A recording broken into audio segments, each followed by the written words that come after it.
I recently read the book The Seven Faith Tribes by George Barna. I feel this is an important book for our times. I hope it is a book that you will consider reading. I'm picking out some of the information in the book. I'm going to go over the 20 shared values among the seven faith tribes. Um, I'm going to break this up into two parts. The first part is going to have, I'm going to share 10 values.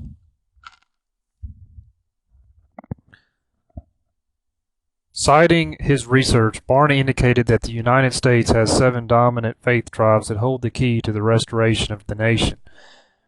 We must recover the values that made this nation great, and that must be firmly in place for order, reason, freedom, and unity to prevail, the researcher has explained.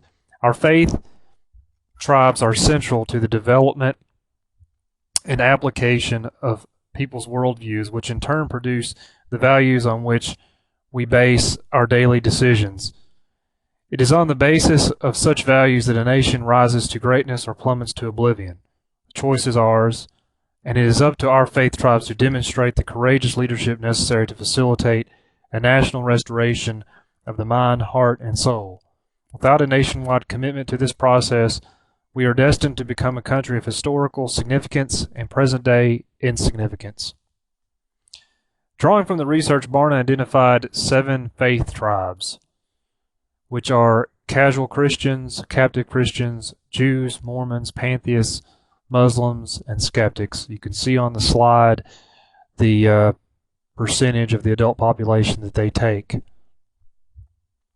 In his new book, The Seven Faith Tribes, Barna goes into considerable detail describing each of the seven tribes, their religious beliefs and practices, their primary lifestyles and attitudes, their political inclinations and recent voting history, and the values that characterize them.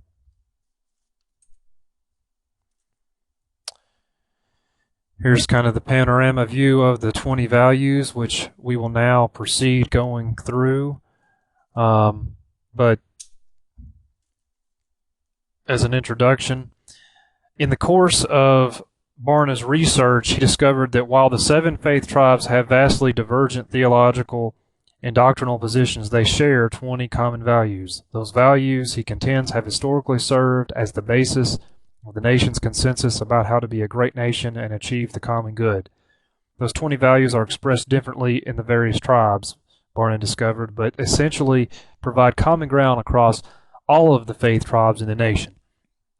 This is not a call for some kind of watered-down ecumenism, though Barna stated that each faith tribe has important spiritual distinctives that cannot be compromised, but sufficient overlap in ideology and life principles that a clear and meaningful sense of shared purposes can be jointly embraced and pursued. In addition to describing the 20 shared values in his book, Barna provides a strategy for converting the latent energy of each faith tribe into a means of mobilizing Americans to action that will get the United States back on track.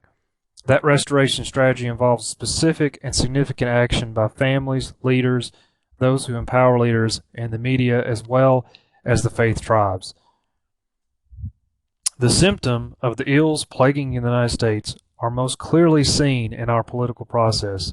The fundamental disease, however, is a loss of moral and spiritual equilibrium, a decay of our character, Barna commented. If those who are mostly responsible for developing and reinforcing our values can focus on the elements most integral to the restoration process, we can return to national health and growth, as well as positive global influence. The first value is represent the truth well. While most of America's faith tribes contend that there are no moral absolutes and the truth is in the eye of the beholder, all of the tribes concur that consistently truth, whatever a person understands it to be, is appropriate. Intentionally leading people astray is rejected by each tribe as mutually detrimental. Honesty is still deemed to be the best policy. Value 2. Develop inner peace and purity. Inner peace results from the pursuit of qualities such as goodness, kindness, compassion, love, and gentleness. Some tribes consider these to be personal virtues, while others perceive them to be marks of a spiritually transformed individual.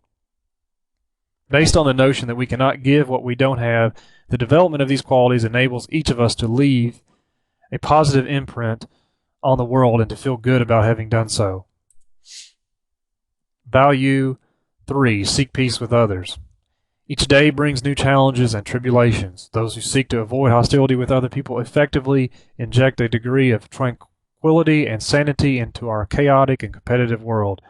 Introducing peace into every interpersonal connection not only advances human survival, but facilitates better communication and relationships. Value 4. Demonstrate wisdom. A wise person is revered because of various attributes. He or she is teachable, a good listener, and possesses patience, reflection, good judgment, common sense, curiosity, inner strength, contentment, humility, discipline, fear, and appropriate fear. Wise people are reliable and live with greater joy. Value 5. Be forgiving. Some tribes promote forgiveness because they believe they have been granted forgiveness by God. Others push forgiveness as a means to ridding themselves of harmful thoughts, inner hostility, or other feelings that diminish their mental, physical, or spiritual health. In all tribes, though, having the strength and will to forgive is viewed as a virtue. Value 6. Practice self-restraint. Applying self-control and living within reasonable self-imposed boundaries are marks of a mature person. Those who can control themselves have a better chance of treating others with respect and civility. Value 7. Get yourself together before criticizing. A natural human tendency is to identify and criticize the faults in others without recognizing those same faults in ourselves. This is both hypocritical and counterproductive. If all of us focused on raising ourselves to a higher standard, we would be less interested in criticizing others. Value 8. Invest in young people. The most important qualities of a person are developed when he or she is young. As a human race, we have an obligation to prepare young people for a successful and meaningful future. This is both a privilege and a duty. The quality with which we carry out this task determines the quality of the future. Value 9. Respect life.